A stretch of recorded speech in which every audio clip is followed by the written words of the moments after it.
Way back in the 20th century, the renowned physician Albert Schweitzer was once asked, "What is wrong with men today?" And the great doctor replied, "Men simply don't think." And I thought about that and I contemplated it, what he actually meant by men simply don't think. It would be easy to think that, well, hold on a minute, everybody thinks, right? Or else we wouldn't be able to function throughout the day. But what really is thinking? Because what most people do every single day is they regurgitate the same thought patterns and memories from the day before. And it's like a Groundhog Day type of thing. And people just carry on with the same thoughts, the same beliefs, the same habits. And it's really just like robotic. So people go through life like robots, but not really thinking. Because if we define what thinking is, I define thinking as the process of asking and answering questions. So then if we are asking and answering good questions, if we're asking good questions, then the better the questions we ask, then the better our thinking is. So he's quite right in what he's saying, very, very true, that people simply don't think. And that is the problem. And what I see it as is people are hypnotized. The reason people don't think, the reason people don't ask the questions is because people are hypnotized. And the world pretty much en masse is in a hypnotic trance. And that is the problem in the world today. That people are in a hypnotic trance doing the same thing that everybody else is doing around them because that's what everybody else is doing. And people believe exactly what they've been told growing up from schools, from parents, from the church, from the media, the newspapers, what they see on TV, and people it just soaks in there, and there's nothing standing guard on their mind saying, hold on a minute, what's this information coming in? Do I want to believe this or do I not? No, it just soaks in there, and that's how people start to live their lives without really thinking, but really just living life in a hypnotic trance. And you can see it with a stage hypnotist. A stage hypnotist will bring everybody up on stage, quite a lot of people, because not everyone can be hypnotized. And he'll go through a thing to hypnotize everybody. And quite often to see if people are hypnotized, what he'll do, a little trick that they sometimes do, is he'll have everyone sat down and he'll go behind each individual and he'll push them gently forward so they kind of fold over. And if they just don't question what he's doing, if they just go with what he's doing, then he can safely say that they are under his power and they are hypnotized. If the person suddenly thinks, why is he pushing me forward? I don't want to go forward. Then he realizes, okay, that person isn't hypnotized. He usually then tap them on the shoulder and say, okay, you can go and sit down. So it's as soon as the person asks the question why they're doing that, then they're not hypnotized. The person that just goes with it, they are hypnotized. And then the hypnotist will get the person on the stage, and he will the person who's hypnotized, and he will give them maybe an onion, and he'll say, this is an apple. Here, eat this apple. And the person will believe it's an apple because they've been told by the person who's hypnotized them that it's an apple, and they will eat it, and their whole senses will react differently because they believe it's an apple. Their eyes won't water. Try eating an onion and you'll see the difference between eating an onion and an apple when you know it's an onion, when you know it's an apple.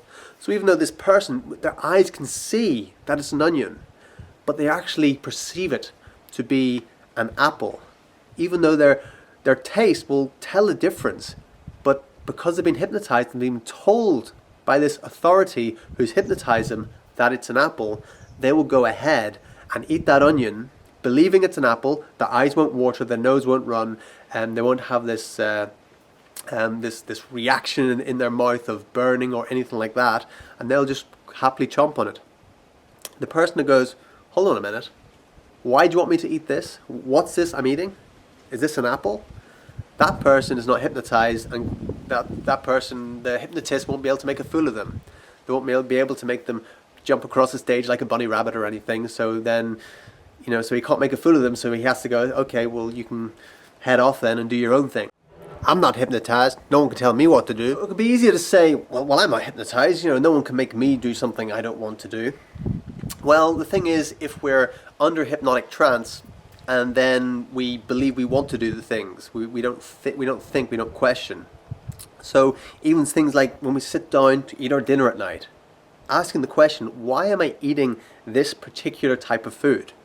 Is this the food I was brought up on? Is this what I was fed when I went to school? Is this what just everybody else eats around me? When I go to the supermarket, this is what the special offers are on. That's what comes to me straight away. Is this what they're advertising on TV? Is this why I'm eating this type of food? Or have I just decided, okay, I want to live a certain way? So once we start to question that, then we start to change it. You know, and look at the food. Is this food actually bringing my life force up, or is it bringing it down? Is this putting me in an energy abundance or an energy deficit? Questions like that. You know, what do we do on a day-to-day basis? Is that lifting our life up? Is it really serving us? Or the habits we have, the beliefs that we have, the beliefs about the world, the beliefs about each other, the beliefs about ourselves, where did we really get them from? And once we start to question them, that's when we can break out of the hypnotic trance. That's when we can break out of mediocrity, which is really just people that are in a trance and hypnotized. When we can really start to question every single belief that we have, every single habit that we've taken on, everything that we do, even questioning, why do we have certain friends? Sometimes we've had friends for 20, 30 years or whatever, and why do we have that friend? Maybe they just someone who lived close to us. Maybe at the time we had common interests, but really, is that person lifting us up or putting us down?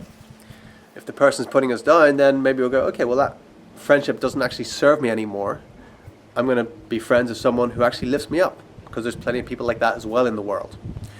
So asking questions, this is the key. This is the key that will break you out of that hypnotic cultural trance right now, and start allowing you to live a life by your own design, living from your heart rather than the programs that are in your head that you've been programmed to believe, to think, to do, to behave. Because there is a plan. There is a plan, and the people who control the planet want everybody to be a certain way. They don't want individualism. That is scary. No, we want conformity. We want people to live like we want them to live. So you want to break out of that right now and start asking questions. And when you ask the questions, ask, why am I doing this? Is it really serving me? Is there a better way? That's a great question. Is there a better way? And or what's a better way? And once you start asking those questions, then answers will come. Answers will come, and your standard of life will start to raise. You can completely transform your health. You can completely transform beliefs from fear beliefs to loving beliefs. Completely transform your worldview, and live a life by your design.